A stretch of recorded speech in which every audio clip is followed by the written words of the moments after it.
प्रेम से बोलिए बागेश्वर धाम सरकार की जय। सनातन धर्म की जय। सन्यासी बाबा की जय। बालाजी हनुमान जी महाराज की जय।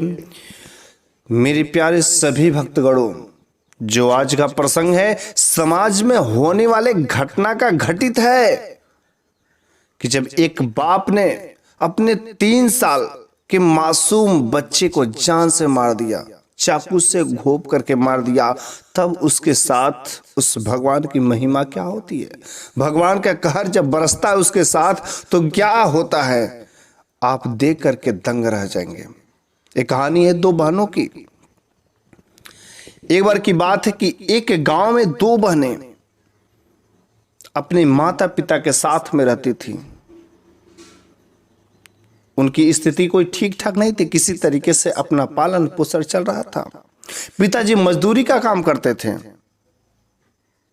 जब उनकी मजदूरी से खर्चा नहीं चलना तो मम्मी भी कहीं इधर उधर काम करने लगे, किसी के घर बर्तन धोने की, साफ सफाई करने की काम करने लगे, जिससे उनके घर की स्थिति थोड़ी सी ठीक होने लगी।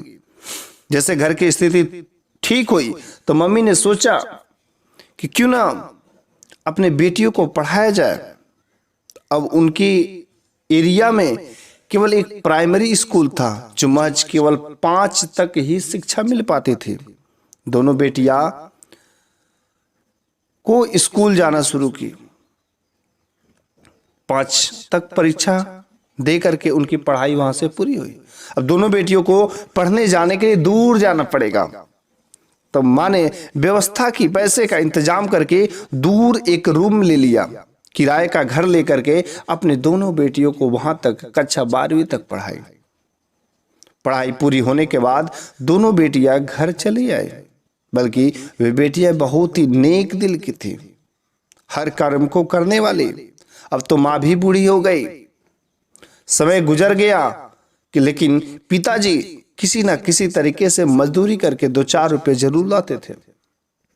घर पर आते ही माँ ने बड़ी बेटी की शादी कर दी। बड़ी बेटी का दिन बहुत ही खुशहाल बीतने लगा। कुछ दिनों के बाद पिताजी ने कहा कि छोटी बेटी है, वो भी शादी के योग्य हो गई है, उसकी भी शादी करना जरूरी है। तो पिताजी ने अपने दोस्त के यहां उनके बेटे के साथ रिश्ता कर दी और छोटी बेटी का भी शादी उनके दोस्त के बेटे के साथ हो गया। कुछ दिन तो ठीक ठाक चलता रहा और उसके बाद वह गर्भवती हुई। उनकी छोटी बेटी गर्भवती हुई। जब गर्भवती हुई तो वह अपने मायके चली आई। जब वह मायके चली आती है तो मायके से ही उसे एक सुंदर पुत्र की प्राप्ति होती है। अब तो वह खुशी से पागल कि मुझे एक सुंदर पुत्र हुआ है। मायके से ससुराल जाती है अपने सुंदर सा बेटा को लेकर के, लेकिन वहां का नजारा बिल्कुल ही बदला हुआ नजर आता है। 2 महीने 3 महीने थी तो बड़ी इज्जत खातिरदारी हुई थी, लेकिन इस बार जब वह बेटे को लेकर के जाती है तो उसका पति ने उससे बोला तक नहीं। पैर छूने पर सासू माता का कोई रिस्पांस ही नहीं। ननद अलग टेढ़ा मारे, ससुर तो अलग ही आंख तरे रे। आखिर ये हो क्या गया, इन परिवारों में मेरे से कोई बोल नहीं रहा है। वो सोची कि हो सके 1 आध दिन 2 दिन ठीक हो जाएगा, लेकिन वह अपने बच्चे को खिलाती और चुपचाप खाना खा लेती। यहां तक कि उसका पति अब तो उसके रूम में आना भी बंद कर दिया, नहीं आता था, अलग सोता था। बड़ी ही दुख उसके ऊपर बीतने लगा। लोग अलग अलग प्रकार के, उसकी सास ननद जो तानाएं मारने लगी, ताड़ने लगी, कष्ट देने लगे, बहुत सारी चीजें अलग अलग प्रकार की बातें करने लगे। वह सुन सुन करके अपने आप को संभालती थी कि आखिर ऐसा क्यों हो गया, मेरे को खुद समझ नहीं आ रहा है। यहाँ तक कि मेरा पति भी मुझसे नहीं बोल रहा है, मैंने क्या ऐसे गलती कर दी। कई बार उसने कोशिश की अपने पति से पूछने के लिए, लेकिन उसके पति ने एक बार भी जवाब नहीं दिया। उसने झिटकार करके फेंक दिया, कहा कि मैं तुमसे बात नहीं कर रहा, तुम मुझसे बात मत करो। बेचारी बार बार पूछती, लेकिन उसके पति बार बार यही रिस्पॉन्स देता कि उसको झिटकार करके फेंक देता। अपने बच्चे को एक बार भी खिलाए रहे, ना तो सासू खिलाती थी, ना तो ननद, ना तो ससुर, यहां तक कि पति जो अपने बच्चे का अपना ही खून को देखना नहीं चाहता था। आखिर ऐसा क्यों, क्या हादसा हो गया था कि लोग अब उसको कष्ट देना शुरू कर दिए थे। वो बेचारी बार बार सोचती थी कि मैंने क्या ऐसा गुनाह कर दिया। अपने सासू से पूछती, ननद से पूछती, ससुर से पूछती, अरे मैं आपके चरणों में गिरती हूँ, मैं क्या गुनाह की हूँ कि आप लोग मेरे साथ ऐसा व्यवहार कर रहे हैं। कोई उससे कुछ ना बोलता। और नहीं तो लोग जो सास ससुर और ननद देख करके उसे खूब चिढ़ते थे, जलते थे। कितनी बार तो अब तो थोड़ा सा गलती कर दे, अब उसे मारना भी शुरू कर देते थे। वे लोग ये चाहते थे कि यह घर छोड़ करके चली जाए, लेकिन वह कहे कि अगर मर जाऊंगे भी तो भी इस घर से नहीं जाऊंगे। मेरे पिताजी ने अच्छा खासा दहेज देकर के शादी किया है, इस घर से जाने के लिए नहीं। कभी कभी घूमता हुआ बच्चा रेंगते रेंगते अगर उनके कमरे में चला जाता था तो बच्चे को उठा करके लोग फेंक देते थे। छोटा सा बच्चा क्या जाने। अब तो वह बच्चे को दरवाजा में बंद करके रखने लगे ताकि मेरा बच्चा दरवाजे से बाहर न जाए। उसका पति भी वही हाल करता था। उसे पति ही एक नंबर का धूर्त था, जो उसको देखना नहीं चाहता था। अपना ही खून को कभी गोद में लेकर के खिलाया नहीं। इस समाज में होने वाली घटना है। धीरे धीरे बच्चा बड़ा हो गया। अब तो वह उनकी सासू को एक बार दादी कह दिया बच्चा ने। दादी कहने पर उस सासू ने बहुत मारा उस बच्चे को। मैं तेरी दादी नहीं हूं, तू मेरे से बात मत कर। माँ ने अपने बेटे को मना किया, लेकिन छोटा बच्चा क्या जाने। छोटा बच्चा अब पढ़ने लायक हुआ। माँ ने एडमिशन करा दिया क्लास फर्स्ट में। अब वह स्कूल जाने लगा। धीरे धीरे धीरे समय बीतता गया। एक बार की बात हुई कि इस छोटे से बच्चे की तबीयत खराब हो गई। जब तबीयत खराब हो गई, अचानक रात में खराब हो गई,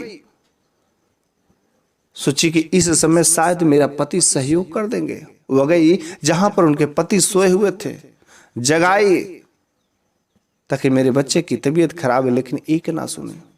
ससुर से कहा है, लेकिन ससुर भी एक ना सुना, कोई ना सुना। रात भर अपने बच्चे को लेकर के झेलती रही। कष्ट से उसका बच्चा दर्द से चिल्ला रहा था, करा रहा था, लेकिन कोई ना सुनने वाला।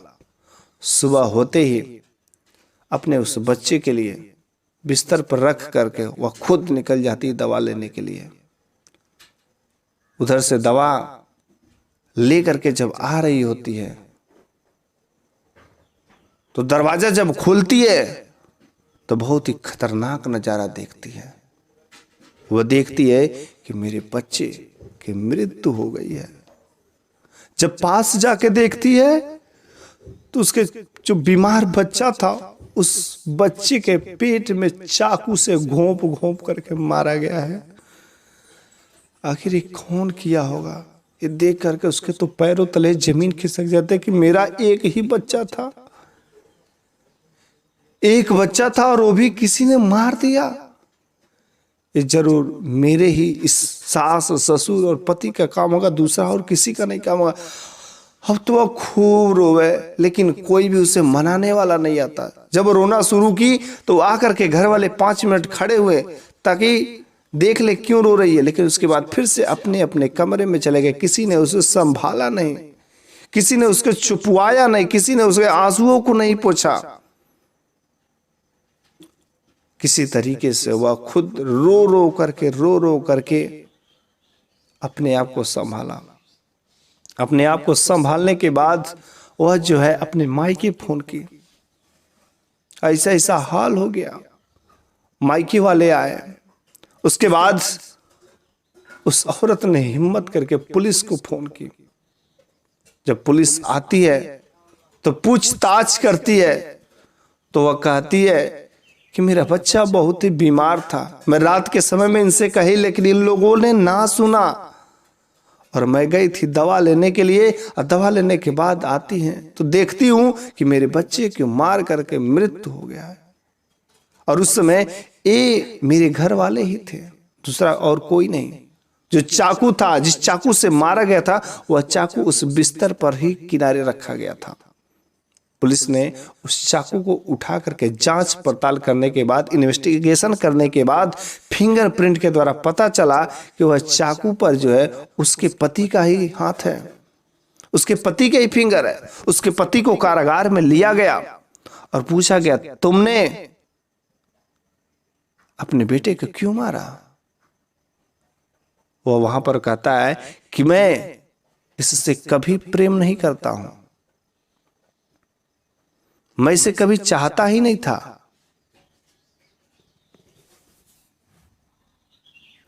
यह जो शादी हुई थी मेरी इच्छा के अनुसार नहीं हुई थी, ये तो पिताजी के दोस्त थे, उनके वजह से शादी हो गई। मेरे को यह बिल्कुल ही अच्छी नहीं थी, इस कारण से मैं नहीं चाहता था कि इसका बच्चा मेरे घर में खेले, और इस वजह से मैंने इसके बच्चे को मार दिया ताकि बड़ा होने पर यह मेरी जायदाद का हिस्सेदार बनेगा, मैं दूसरी शादी कर लूंगा, लेकिन इसके बच्चे को मैं नहीं दूंगा। वह अपने पति को कॉलर पकड़ करके 2-3 झापड़ मारती है, कहती अरे तू बोला होता कि तू मेरे घर से निकल जा, नहीं तो मैं तेरे बच्चे को मार दूंगा। छोटा सा मासूम बच्चा, तेरा क्या बिगाड़ता? अरे एक बार बोल के देख लिया होता, तेरे को दूसरी शादी करनी थी, दूसरी शादी कर लिया होता। अगर मैं मना करती तो बोलता, लेकिन एक बार पूछा तो होता कि तू घर से निकल जा, लेकिन तू तो मेरे बच्चे को ही मार दिया। अगर इतना ही पता था कि मेरे को इस घर से बच्चे नहीं निकलेंगे तो बच्चे को मार दे, तो मैं घर छोड़ दी होती, एक ही मेरा एक सहारा था। अरे तुम सब तो बदतमीज हो ही गए थे, बेरहम हो ही गए थे, लेकिन मेरा बच्चा को तुम लोगों ने क्यों छीन लिया? वह लगती अपने पति को 3-4 झपड़ और मारने। पुलिस कहते बहन रुक जाओ, अब तुम सजा मत दो, इसे सजा अब कानून देगा, और उसे आजीवन कारावास की सजा मिल जाती है, और वह जिंदगी भर जीवन भर उसकी जेल में कट जाती। बुढ़ापे के समय निकलेगा तो क्या कर देगा? ऐसा समाज में हो रहा है, इस प्रकार की घटनाएं हो रही हैं। कभी भी शादी करो तो सोच समझ के करो, किसी के जिंदगी के साथ खिलवाड़ मत करो, चाहे लड़का हो या लड़की हो।